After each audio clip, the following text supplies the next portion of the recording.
1980년 5월 3일 전남대 안에서 기괴한 장례식이 거행되었다.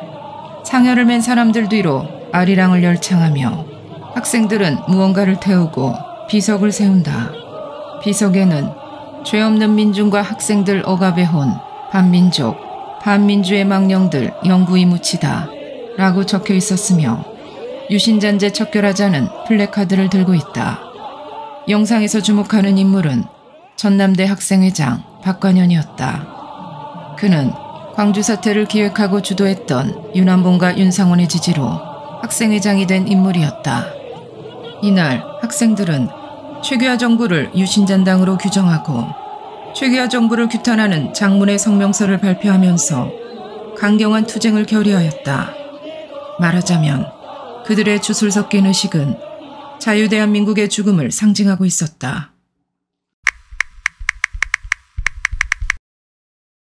11.6이라는 민족사의 결정적 계기를 마련해 놓았으나 안이한 환상과 어리석은 낙관 속에서 조국은 다시 질곡에 빠지게 되었다. 1980년 5월 16일 5.16 혁명을 저주하고 조롱하며 5.16 혁명을 주도한 이들에 대한 화형식을 벌이고 진달래빛 핏빛 투쟁을 외치던 박관현 전남대 학생회장은 제2의 김대중이라 불리며 학생들과 군중들의 환호를 받았다. 그는 학생들에게 이렇게 약속을 하였다. 휴교령이 내릴 경우 다음 날 오전 10시에 학교 정문에 모여 정오에 도청 분수대 앞으로 재집결한다. 1980년 5월 18일 오전 10시 이 약속을 기억한 학생들이 전남대 앞으로 모이기 시작했다. 그러나 박관현 총학생회장은 나타나지 않았다. 모인 50여 명의 학생들은 의아해했다. 오전 11시 다시 광주역에 모인 100여 명의 학생들은 박관현과 학생의 간부들조차 보이지 않자 돌아가려는 순간 어디선가 큰 목소리가 들렸다. 경찰이 박관현 회장을 죽였다. 유언비어의 시작이었다. 그 시각 박관현은 윤상원의 지시로 자신의 고향 여수로 피신 중이었다. 계엄령이 발령되어 전남대에 있던 7공수여단 33대대와 정경들을 향해 돌을 던지는 이들이 등장했다. 뒤늦게 도착한 전남대 운동권 전용호 씨는 200~300여 명이 금남로로 몰려오는 것을 봤지만 전남대, 조선대 학우들이 아닌 낯선 이들이었다고 증언하였다. 1980년 5월 18일 오후 오전과 달리 시위 양상이 바뀌었다. 시내 전역에 있던 시위대들이 가톨릭 센터로 모이면서 경찰과 투석전을 펼쳤고 가스차를 방화하였다. 오후 3시가 넘어가면서 시위대가 3천여 명으로 늘어났고 처음으로 화염병이 등장했다. 동명파출소와 지산파출소를 습격하여 최규하 대통령 사진을 짓밟고 불태우기까지 하였다. 공용터미널에서 공수부대가 사람을 죽이고 있어.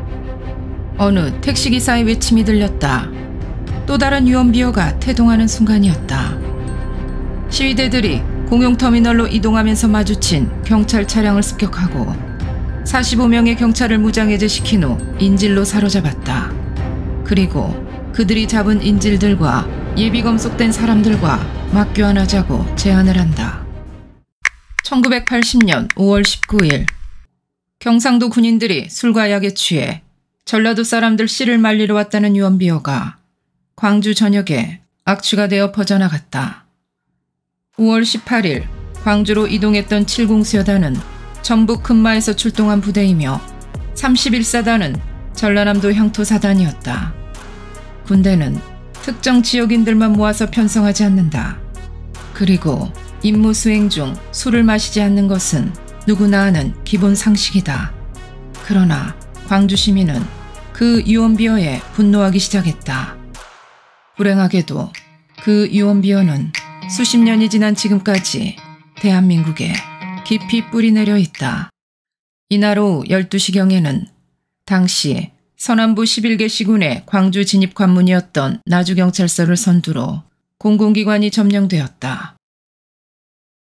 505 보안부대 나주 주재관이 제 동료자 친구입니다. 그 친구가 거기다가 비상전화를 설치해 놨는데 그 비상전화를 울리는 것을 보고 제가 그 비상전화를 듣고 보니까 보안대장님이신가? 저 경무과장 김아묵입니다 하는 전화를 했습니다. 그래서 제가 경황에 보안대장이 돼가지고 예 무슨 일입니까? 했더니 나주경찰서는 철수합니다. 5월 19일 오후 12시에 나주경찰서는 철수를 하게 된 것입니다.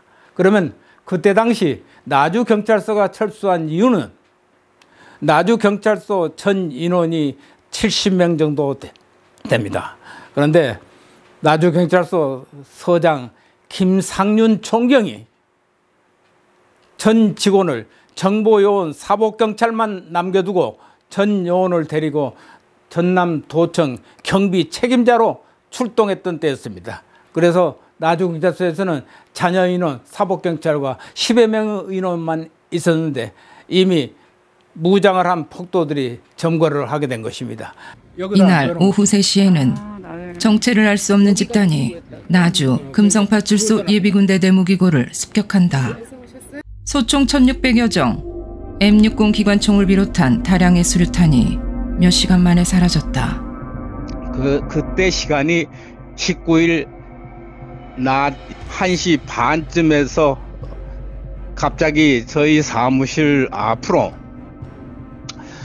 요란한 갱음을 울리는 차량이 질주하는 모습을 사무실에서 박경장과 둘이 쳐다봤더니 생각지도 못했던 군용 트럭, 군용 4가차가 150m 전방에 있는 금성동 파출소 옆 나주 예비군 대대 무기고를 그 차량이 후진을 몇 번 하더니 브럭담을 무너뜨리고 그때부터 총을 탈취한 것을 150m 그 근거리인 사무실 앞에서 유리창에서 한쪽에서 쳐다보고 있던 것이었습니다. 그러면 그 무기가 피탈된 시간은 1시 30분쯤이었는데 그 무기를 실러 온 버스들과 각종 차들이 서너 대가 그 무기를 차에 옮기고 싣고 하는 작업 시간을 제하니까 거의 3시가 돼서 그 무기 피탈이 종료된 것입니다. 1980년 5월 20일 오후 6시 버스와 택시들이 무등경기장에 집결하여 차에 휘발유를 붓고 불을 붙인 후에 공수부대원들이 설치한 바리케이트를 향해 돌진하다가 뛰어내리는 일들이 발생했다. 그날 밤 시위대는 광주 MBC 방송국, KBS 방송국을 향해 화염병을 던지며 방화했다. 방송국을 지키던 향토사단 31사단 병력이 공격을 받기도 하였다. 이미 정체불명의 무리들이 신문사에 침입하여 신문을 제작하는 윤정기에 모래를 뿌리거나 방화하여 신문 발행이 중단된 상태였다. 광주의 모든 언론이 중단되었다. 그러나 그 후 일반 라디오로 북한 방송을 청취할 수 있게 되었다. 1980년 5월 21일 오전 8시 30분 광주 상황이 통제불능 상황에 빠지자 긴급 투입된 24단 지휘부와 62연대 지휘부 차량 14대가 광주시로 진입하고 있었다. 그때 정체불명의 인원들이 공단 입구에서 복면을 한 채 이 차량들을 기습 공격한다. 이 차량들은 그들이 전날 밤새 설치한 장애물들로 인해 완전히 고립되었고 부상자가 발생했다. 그리고 대열의 앞뒤 차량이 전소되었다.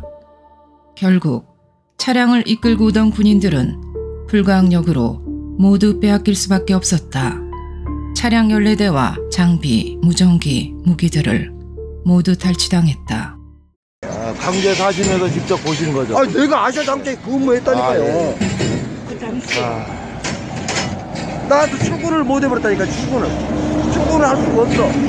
난리가 났어. 이 도로를 전다가 잘라버렸으니까.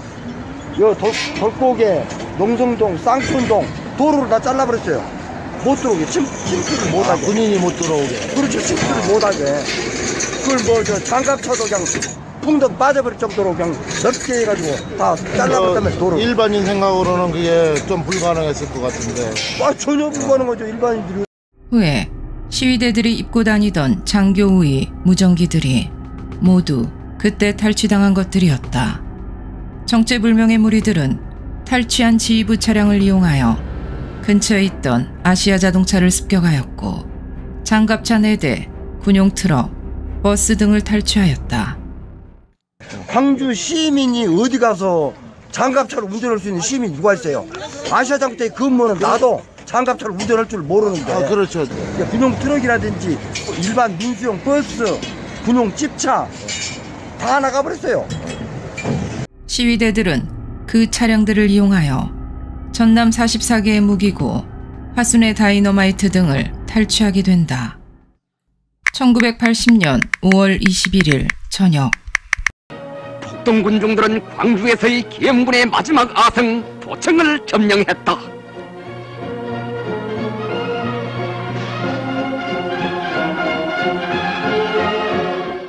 드디어 전남도청이 점령되었다. 그러나 전남도청을 누가 어떻게 점령하였는지에 대한 기록은 그 어디에도 없다. 광주는 더 이상 대한민국에 속한 도시가 아니었다. 또 다른 국가, 해방구가 된 것이다.